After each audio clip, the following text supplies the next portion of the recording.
පිටි යනන්නේ නැතුව මේ විදියට ලස්සනට රසට ඉක්මනට පරාට හදාගන්න හැටි මම අද ඔයාලා එක්ක ෂෙයා කරගන්නවා.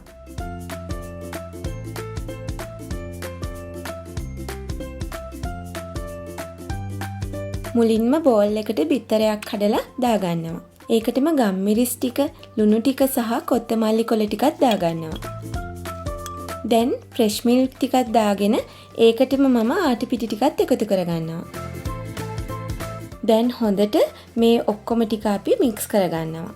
දැන් වතුර කෝප්පයක් එකතු කරගෙන හොඳින් මික්ස් කරගන්නවා.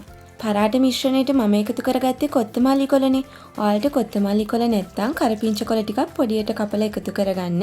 ඒ වගේම තමයි ආට පිටි නැත්නම් ඔයාලට ඒ වෙනුවට පාන් පිටි ටිකක් උනත් යූස් කරන්න පුළුවන්. හොඳින් මික්ස් කරගෙන මේ වගේ පදමට එන විදියට බැටර් එක හදාගන්න ඕන.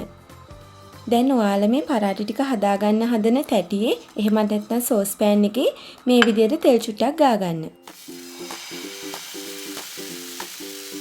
දැන් මේ විදියට බැටර් එකකින් ටිකක් දාගෙන හොඳට තුනී කරගන්න.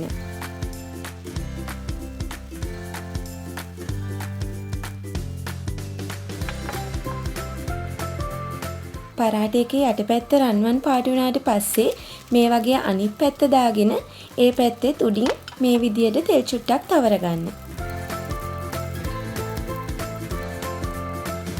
දෙපැත්තම හරව ලස්සනට රන්වන් පාට වෙනකම් මේ පරාට එක පුච්ච ගන්න ඕනේ.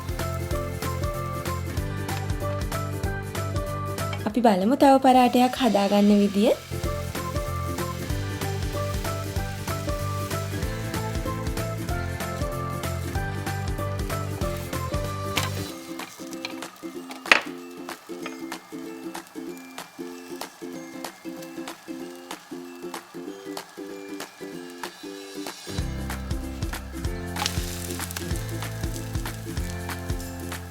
බලන්න විනාඩි 10ක්වත් ගියේ නෑ හරි ඉක්මනට ගොඩක් රසට මේ පරාට ටික මම හදාගත්තා. ඉතින් මේ පරාට ටික ගොඩක් මෙලකට තියෙනවා ඔයාලට පේනවත් ඇති.